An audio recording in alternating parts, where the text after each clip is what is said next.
कैसे आप सब। स्वागत है आपका टीचिंग इंस्टीट्यूट में। बात करेंगे आज हम लोग यूपी टेट 2019 में जो ईवीएस की क्वेश्चन पूछे गए थे। जो 2019 की यूपी टेट की एग्ज़ाम्स हुई नहीं थी, लेकिन 2020 के जनवरी में यूपी टेट की एग्ज़ाम्स हुई थी। इसके संबंध में आज हम ईवीएस की टोटल 30 क्वेश्चन करेंगे प्रीवियस ईयर के, जो 2019 या 2020 में पूछा गया था, क्वेश्चन था।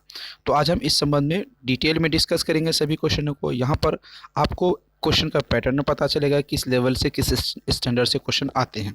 तो हमने ईवीएस का भी चल रहा, ईवीएस का हमने सीडीपी के, हमने यहाँ पर सीडीपी का कवर करके रखे हैं। उसके बाद ईवीएस आपको मैथ्स की फिर मिल जाती है, हिंदी की मिल जाती है। तो सभी सब्जेक्ट यहाँ पर प्रीवियस ईयर के सीरीज़ क्वेश्चन की सीरीज़ चल रही है। आप रेगुलर क्लास को अटेंड करते रहें। तो चलिए आज का पहला क्वेश्चन देखते हैं। पहला क्वेश्चन किस लेवल पे है, क्या पूछा है। निम्नलिखित में से किस प्रदेश में रेडियम पाया जाता है। मानसून, टेंगा, टुंड्रा, गर्म मरुस्थल। निम्नलिखित में से कौन सा ऐसा प्रदेश है जहाँ पर रेडियम पाया जाता है। क्या पाया जाता है, यहाँ पर बात करते हैं, रेडियम पाया जाता है।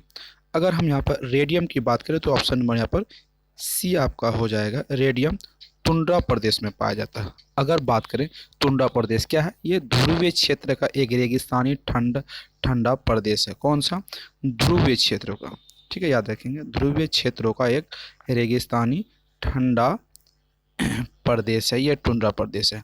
अगर यहाँ पर हमेशा साल भर नग्न अवस्था में सर्दियाँ बहुत ज़्यादा रहती हैं, जिसमें से कि क्षेत्रों में जमाव, जो जल के जमाव बहुत हो जाते हैं मौसम में भी, इन रेगिस्तानों क्षेत्रों में लोग बहुत मुश्किल से अपने जीवन यापन की करते हैं।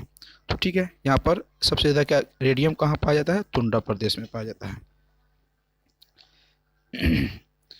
आगे क्वेश्चन हम देखेंगे। क्वेश्चन यहाँ पर कहता है, निम्नलिखित में से कौन सा एक शीतोष्ण घास प्रदेश नहीं है। Down, prairies, pampas, compass. कौन सा है जो एक शीतोष्ण घास प्रदेश नहीं है। क्वेश्चन नंबर 2, यानी अगर क्वेश्चन नंबर आप एग्जाम्स में देंगे तो 122 का यह क्वेश्चन आएगा, क्योंकि 121 के बाद ही ईवीएस की क्वेश्चन आते हैं। तो आपको यहाँ पर राइट आंसर बताने हैं, कौन से क्वेश्चन यहाँ पर शीतोष्ण घास प्रदेश नहीं है। चलिए, ये डाउन्स की बात करें, डाउन्स तो ये एक घास प्रदेश है। प्रेयरीज ये भी एक घास प्रदेश है, हमने आपको लेक्चर में पढ़ा था। यह पंपास, ये पंपास भी एक घास का प्रदेश है। कंपास क्या होती है, कंपास किसी चीज़ को मापने वाली स्केल होती है, ये बिल्कुल भी नहीं होती है। अगर हम यहाँ पर आपको डिटेल से बात करें तो प्रेरी कहाँ की पाई जाती है। हम यहाँ पर किसकी बात करेंगे, प्रेरीज कहाँ की पाई जाती है, तो ये आपको संयुक्त राज्य अमेरिका में पाई जाती है। ठीक है, संयुक्त राज्य अमेरिका में, ठीक है, अमेरिका में ये पाए जाते हैं। अगर हम डाउन्स की बात करें तो डाउन्स को भी देख लेते हैं, ये ऑस्ट्रेलिया में पाए जाते हैं। कहाँ पर पाए जाते हैं, ऑस्ट्रेलिया में पाए जाते हैं। ठीक है, उसके बाद कंपास की अगर हम यहाँ पर बात करें तो कंपास एक अर्जेंटीना में पाई जाती है। ठीक है, अर्जेंटीना में पाए जाते हैं। ये सभी समशीतोष्ण के घास के प्रदेश हैं, लेकिन यहाँ पर कंपास एक घास के प्रदेश नहीं है। क्या नहीं है, कंपास एक घास के प्रदेश नहीं है जो उष्ण, ठीक है। कंपास की अगर बात करें, कंपास नहीं, अगर कंपोज होता है यहाँ पर, कंपोज अगर आपको होता तो ये ऑस्ट्रेलिया का उष्ण कटिबंध क्षेत्र व घास प्रदेश है, लेकिन यहाँ पर कंपास है। Option number D right answer हो जाएंगे। जनसंख्या के अनुसार वृहद महाद्वीप है, एशिया, अफ्रीका, यूरोप, उत्तरी अमेरिका। ऐसा कौन सा महाद्वीप है जिसमें से जनसंख्या बहुत ज़्यादा पाई जाती है, आपको यहाँ पर बताने हैं। ठीक है,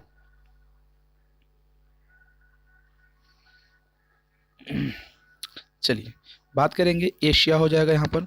ठीक है, एशिया दुनिया का सबसे बड़ा महाद्वीप है जहाँ पर जनसंख्या वृहद रूप से पाई जाती है। दुनिया का 10वां में से 3 बट्टे हिस्सा सिर्फ एशिया में पाया जाता है। अगर एशिया की बात करें तो भारत एशिया में आते हैं।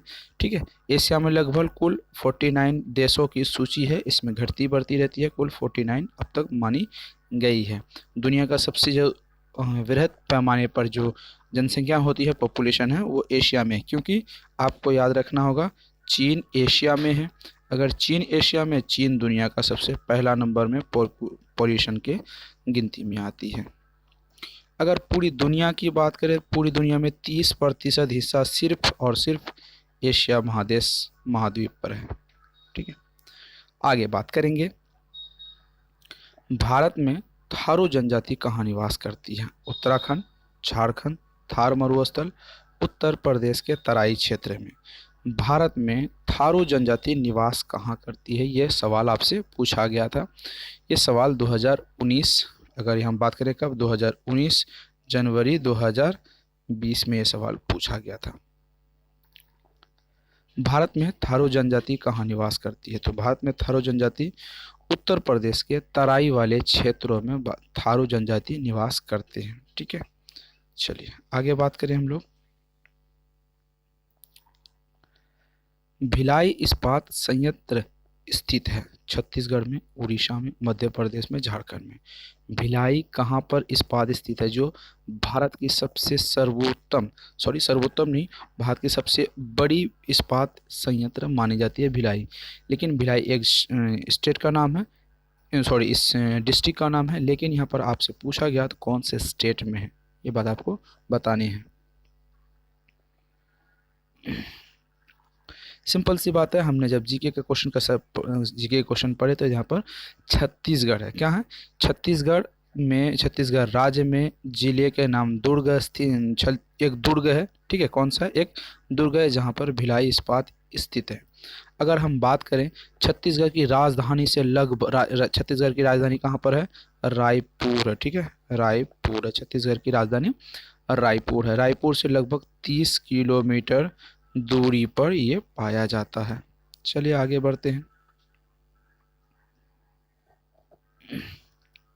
भारत में महिलाओं के लिए आरक्षण की व्यवस्था कहाँ है? मंत्रिमंडल, पंचायती राज संस्थाओं में, लोकसभा में, विधानसभा में।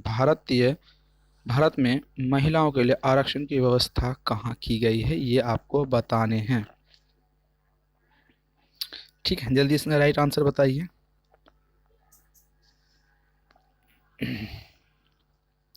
चलिए, इसका राइट आंसर होगा पंचायती राज व्यवस्थाओं में। कौन से में? पंचायती राज व्यवस्थाओं में। इनका जो पंचायती राज व्यवस्था का संशोधन की बात करें तो 73वां संविधान संशोधन किया गया था। ठीक है, अगर बात करें कब किया गया था तो 1993 ईस्वी में ये किया गया था। इसको जो जोड़ा गया था संविधान के कौन से अनुच्छेद में? इसको 40वें अनुच्छेद में इसको जोड़ा गया था। ऑप्शन नंबर बी यहाँ पर राइट आंसर हो जाएंगे। किसी राज्य के राज्यपाल की नियुक्ति के लिए कम से कम क्या उम्र होनी चाहिए? 50 वर्ष, 30 वर्ष, 35 वर्ष, 45 वर्ष। कोई भी राज्य में अगर आपको गवर्नर चूज करना है, गवर्नर मतलब राज्यपाल, जो राज्य का कार्य शासक प्रणाली के अंतर्गत आते हैं, तो उसकी जो मिनिमम आयु कितनी मानी जाती है? 50 वर्ष से बिल्कुल भी नहीं होगी क्योंकि ये वृद्धावस्था चली जाती है। 30 वर्ष से भी नहीं होगी, ये हो सकती थी। 45 वर्ष से भी नहीं होगी, ये भी वृद्धावस्था में गिनती में आ जाती है।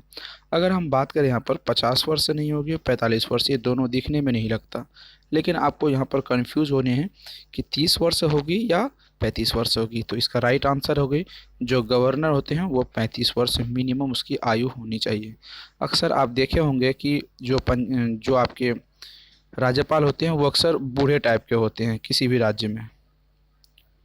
सूची 1 सूची 2 को सुमेलित करते हुए कूट बनाइए। यहाँ पर थोड़ी टाइपिंग मिस्टेक है, आप एडजस्ट करेंगे। भारतीय संघ, प्रधानमंत्री, राज्य सरपंच, नगर निगम, राज्यपाल, ग्राम पंचायत, मेयर। क्या इसको सुमेलित करनी है? इसका राइट आंसर ही यहाँ पर नहीं दिया गया है। चलिए, लिखने में ऐसी गलती कर चुका है कि जिसे हम आपको यहाँ पर बात नहीं कर सकते क्योंकि ऐसा सुमेलित ही गड़बड़ है। तो चलिए, इस क्वेश्चन का क्या होगा इसके बारे में कुछ बात कर लें अगर हम। चलिए आगे क्वेश्चन देख लेते हैं। क्या इस क्वेश्चन को डिटेल करना चाहिए? कैसे करें? चलिए आगे क्वेश्चन देखते हैं। अनुच्छेद 356 का प्रथम प्रयोग कब और कहाँ हुआ था? जम्मू और कश्मीर है 1956 में, मध्य प्रदेश 1957 में, बिहार 1998, केरल 1959 में। तो अनुच्छेद 356 सर्वप्रथम कब और कहाँ प्रयोग किया गया था, ये आपको यहाँ पर बताने हैं।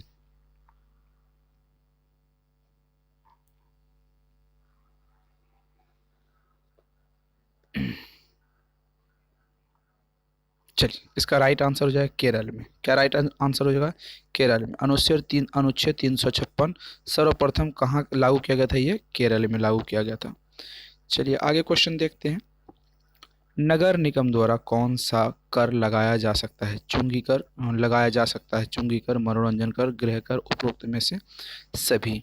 जो नगर निगम होते हैं उनके द्वारा लगाया गया जो कर है वो कौन सा कर है, कौन सा लगाया जा सकता है? चुंगी कर भी लगा सकते हैं, मनोरंजन कर भी लगा सकते हैं, गृह कर भी लगा सकते हैं। यहाँ पर ऑप्शन नंबर डी हो जाएगा उपयुक्त। डी सभी ये कर सकते हैं। कौन सा कर सकते हैं? ऑप्शन नंबर डी उपयुक्त सभी। आगे बात करते हैं सन 1953 में भारत की पहली ट्रेन के बीच, पहली यात्री ट्रेन के बीच चली थी। कोलकाता से अलीपुर के बीच, कलकत्ता से दम के बीच, मुंबई से ठाणे के बीच, मुंबई से थाने के बीच, सॉरी मुंबई से पुणे के बीच, मुंबई से थाने के बीच। बच्चों को ये चीज़ पता है जो आप एग्ज़ाम्स में बहुत बार पढ़े भी होंगे।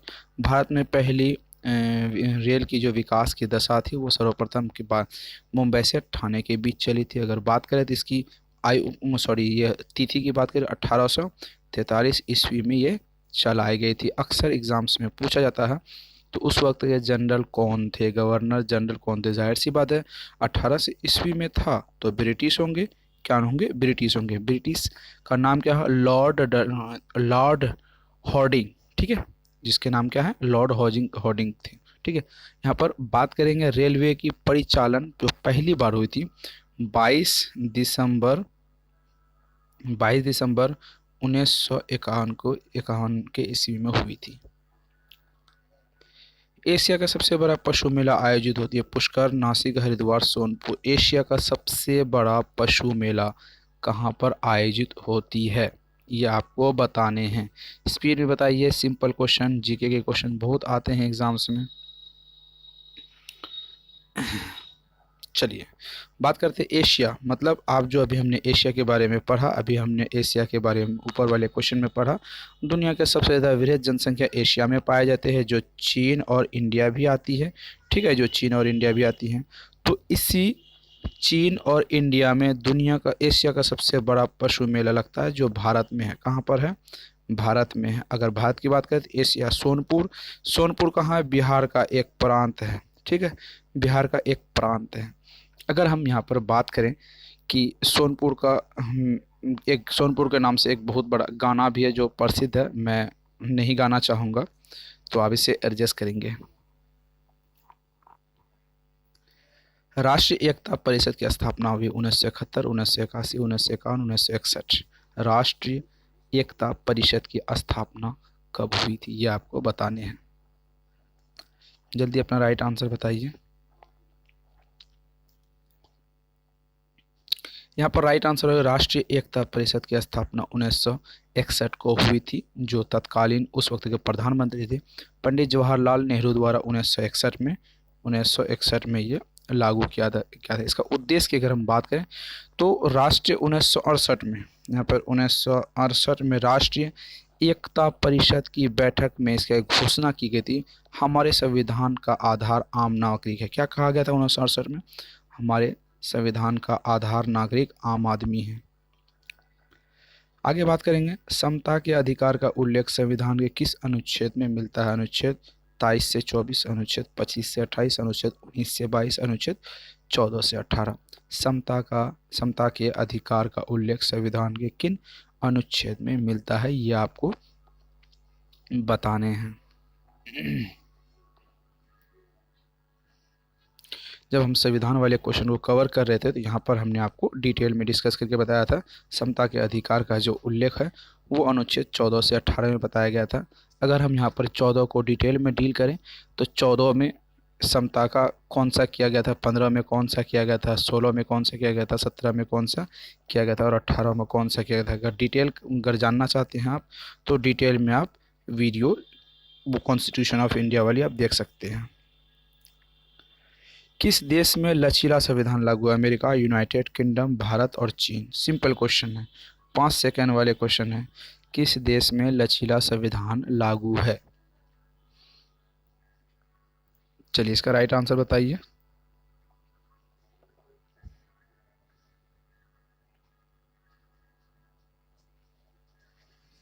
चलिए, यूनाइटेड किंगडम में एक लचीला संविधान लागू है, भारत में भी एक लचीला ही लागू है। ठीक है, चलिए आगे बात करें। लचीला का मतलब क्या होता है, उसे फ्लेक्सिबल की यहाँ पर गिनती नहीं है, उसे कभी भी हम क्या कर सकते हैं, रीराइट कर सकते हैं, संशोधन कर सकते हैं, अमेंडमेंट कर सकते हैं। ये बात समझ में आ गया होगा आपको। आगे क्वेश्चन देखते हैं, निम्न में से कौन सा अचल जीव का उदाहरण है। काइटन काइटन एनिकिंस यूक्लिप्टेला लीच, कौन ऐसा है जो अचल जीव है, यहाँ पर आपको बताने हैं। यहाँ पर राइट आंसर हो जाएंगे आपके काइटन, ऑप्शन नंबर यहाँ पर 1 हो जाएंगे काइटन। प्रोटीन अणुओं की इकाई हैं, अमीनो अम्ल, विटामिन, ग्लूकोज और वसा। प्रोटीन अमीनो अणुओं की एक इकाई है, किसकी इकाई है ये आपको यहाँ पर बताने हैं।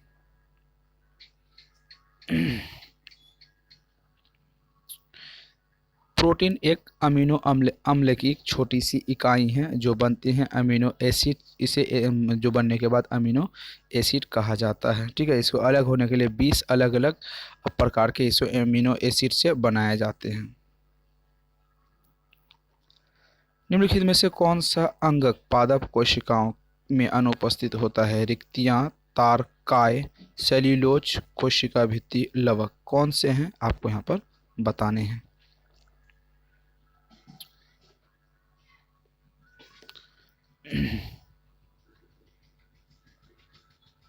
चलिए, इसका राइट आंसर ऑप्शन नंबर क्या हो जाएगा, तार काय हो जाएगा, ऑप्शन नंबर बी। आगे बात करेंगे, मनुष्य के शरीर की सबसे बड़ी ग्रंथि, अधिवीर ग्रंथि, यकृत, अग्नाशय, पीयूष।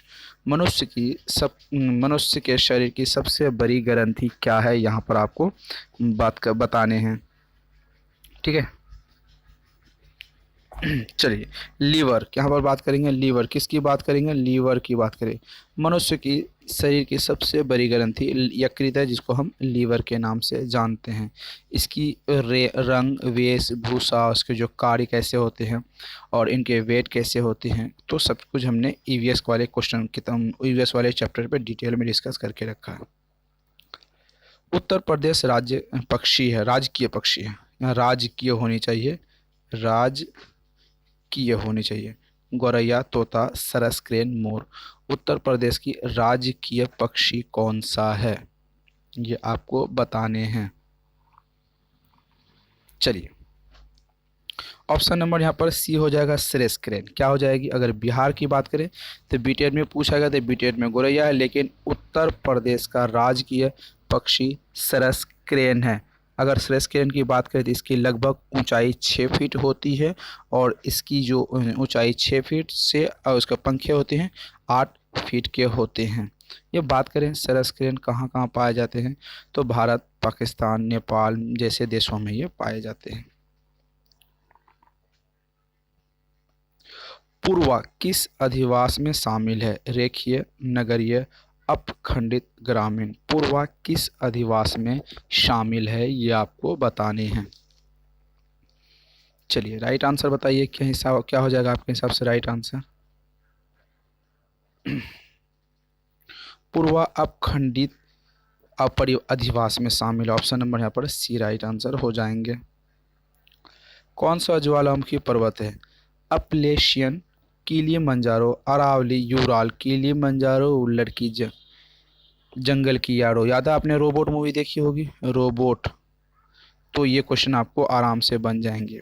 यहाँ पर कौन सी ज्वालामुखी पर्वत है, किलिमंजारो, जो रजनीकांत ने रोबोट मूवी में गाना गाया था। किलिमंजारो की बात करें, ये कहाँ पर है, ये किलिमंजारो अपने 3 ज्वालामुखी शंकु के आकार के बने हैं। अगर इसकी बात करें तो मोन्सेवजी, शीरा और सर्वोत्तम तंजानिया में ये इसका निवास स्थान है। ठीक है, इसके निष्क्रिय सेटोलाइजा मुखी और अफ्रीका का उच्चतम पर्वत है। इसकी समुद्र से ऊंचाई की बात अगर हम करें तो 5,895 इसकी समुद्र तल से ऊंचाई है। अगर फीट की बात करें तो 19,341 फीट ये समुद्र तल से ऊंची है, इसीलिए दुनिया का सबसे ऊंचा ज्वालामुखी का भी श्रेय किलिमंजारो को ही जाता है। एलिफेंटा द्वारा एलिफेंटा द्वारा अवस्थित है, एलिफेंटा द्वीप अवस्थित है। मुंबई तट, गंगा डेल्टा, कच्छ तट और गोवा तट में कहाँ पर स्थित है एलिफेंटा, ये आपको बतानी है। ये मुंबई तट पर स्थित है। कहाँ पर स्थित है? मुंबई तट पर स्थित है। समुद्र तल से 7 मील लगभग दूर है इसकी, ठीक है, लगभग 7 मील यानी 11.2 किलोमीटर की बात यहाँ पर करें। उत्तर पूर्व में से छोटा सा एक जगह है जिसका व्यास लगभग 45 मील है, जिसका व्यास कितना है? 45 मील पाई जाती है। ये कौन से राज्य में है? मुंबई तट पर है। बहुत सारी लंबी डिटेल में हम इसको पढ़ा के रखे हैं। मानसूनी वन पाए जाते हैं जहां वर्षा होती है 50 से 100 सेंटीमीटर, 70 से 100 सेंटीमीटर, 70 से 200 सेंटीमीटर, 50 से 200 सेंटीमीटर के बीच। मानसूनी वर्षा कहाँ पर, किसको मानेंगे? जितनी वर्षा की जो रेशियो है, क्या इन रेशियो को हम मानसूनी वर्षा मानेंगे या इनसे कम वाले को नहीं मानते? तो आपको यहाँ पर बताने हैं मानसूनी वर्षा के बारे में। जहाँ पर भी 70 से बात करेंगे, जहाँ पर भी 70 से 80 सेंटीमीटर प्रति वर्ष, ठीक है, प्रति वर्ष बारिश होती है, उसे मानसूनी वर्षा कहा जाता है। तो 70 से 100 सेंटीमीटर के बीच वाली यहाँ पर देख लेंगे। 50 से 150 नहीं होगा, 50 से 200 भी नहीं होगा, कि 150 से 200 भी नहीं होगा, 70 से 200 भी नहीं होगा। तो ये आपके 70 से 80, आप यहाँ पर याद रखेंगे 70 से 80% जहाँ बारिश होती है सेंटीमीटर की, वो मानसूनी वर्षा की गिनती में आती है। कार्बी एंगलांग पठार विस्तृत है तिब्बत में, शान पठार में, प्रायद्वीप पठार में, हिमालय में। ये कहाँ पर अवस्थित है, ये आपको बताने हैं।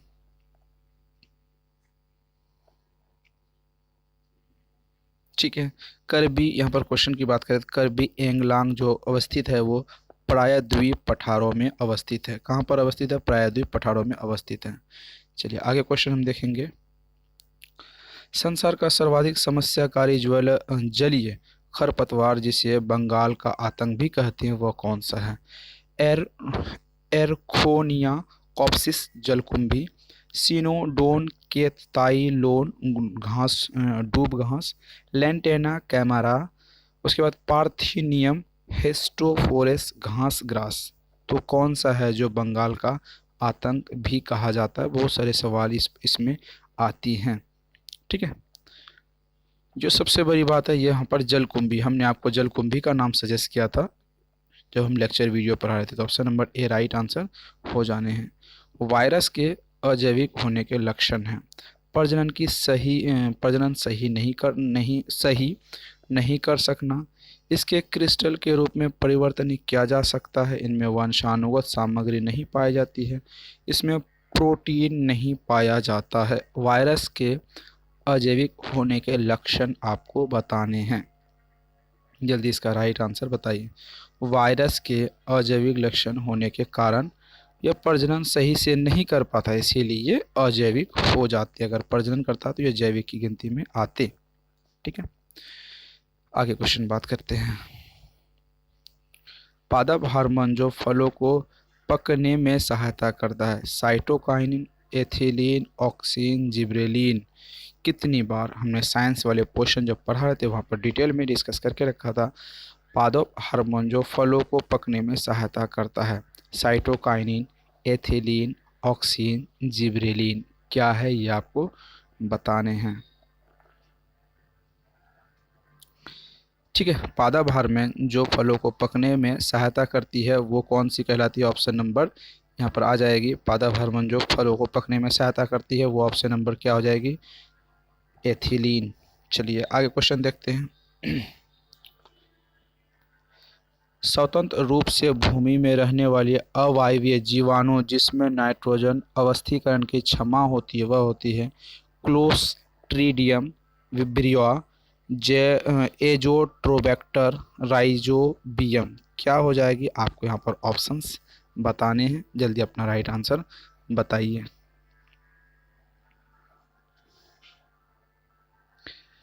स्वतंत्र रूप से भूमि में रहने वाले अवायवीय जीवाणु जिसमें नाइट्रोजन स्थिरीकरण की क्षमता होती है वह होती है एजोट्रोबैक्टर। क्या हो जाती है? एजोट्रोबैक्टर होती है। ठीक है, चलिए आगे क्वेश्चन की बात करें।